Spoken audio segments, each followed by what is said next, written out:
नबी ने रोजा रखा है तो रोजा रखना सही है। नबी ने रात में नमाज पढ़ी है अगर 15 शाबान की रात में, तो नमाज पढ़ना सही है, वरना ये गड़बड़ है, ये बिदात है, ये गुमराही है मेरे प्यारे। जो साल भर नमाज नहीं पढ़ता, वो शबे बारात की रात, इसको बारात की रात कहा गया, इसको जहन्नम की आजादी की रात कहा गया। माफ कीजिए, इस रात की फजीलत में कोई सही हदीस मौजूद नहीं। रोजा रखा जा रहा है।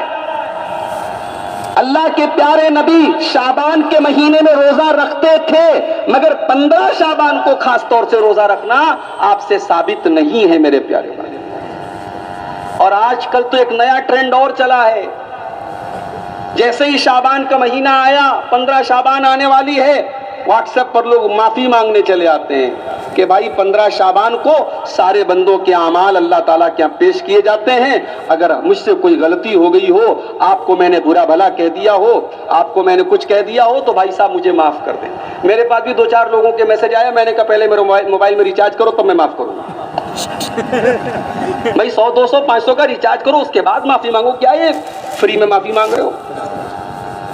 अजीब तुक है मेरे भाई, माफी मांगी जा रही है। सोशल मीडिया का दौर है ना, ट्रेंड चल गया है। ये तमाम चीजें गलत है मेरे प्यारे साथी। अगर आपको शाबान के महीने में रोजा रखना है, आप पूरे महीने रोजा रखिए, अल्लाह के नबी रखते थे।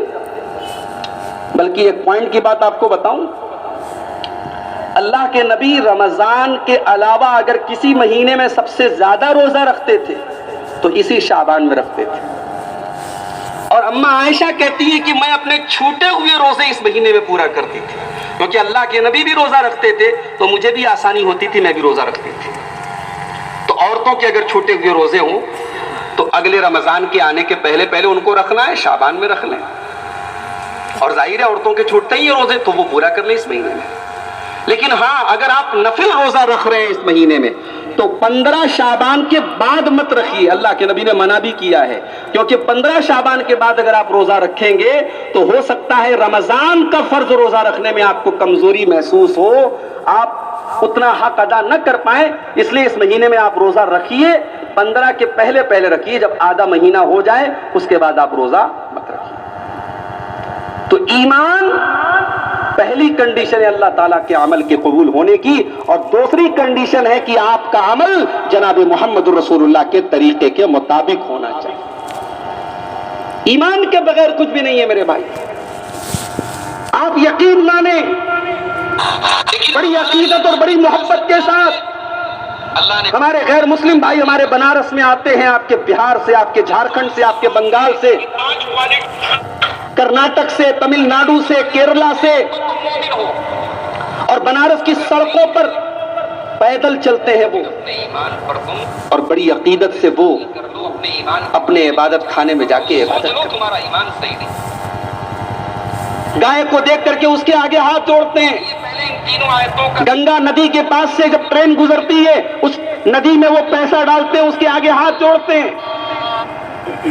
मेरे प्यारे भाइयों, जब हम अपने किसी गैर मुस्लिम भाई को गाय की इबादत करते हुए देखते हैं, अपने आदिवासी भाइयों को सूअर और दूसरे जानवरों की इबादत करते हुए देखते हैं, अपने ईसाई भाइयों को हम देखते हैं वो हजरत ईसा को अल्लाह का बेटा करार दे रहे हैं।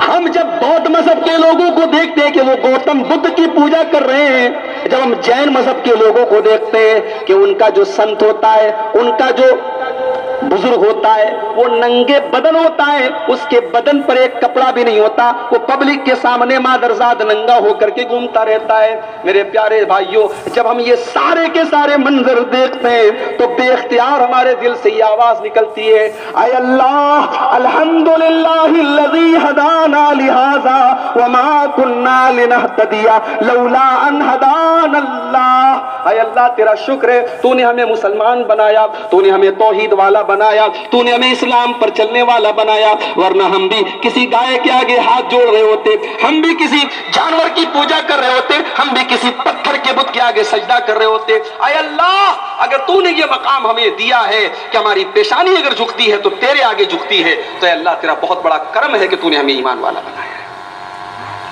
ईमान से बड़ी कोई दौलत नहीं है मेरे भाई। अगर आपको 4 पैसे कम मिल रहे हैं दुनिया में, मेहनत मजदूरी करके आपकी जिंदगी गुजर रही है। आपके इसी झारखंड से बहुत सारे लोग यूपी के अंदर जाकर के रिक्शा चलाते हैं, बंगाल से कई लोग वहां जाकर के मेहनत मजदूरी करते हैं। अगर आप मेहनत मजदूरी का काम कर रहे हैं, 2 वक्त की रोटी सिर्फ खा रहे हैं चैन से, तब भी आप अल्लाह का शुक्र अदा कीजिए, अगर आप ईमान वाले हैं, क्योंकि आपके पास वो दौलत है जो टाटा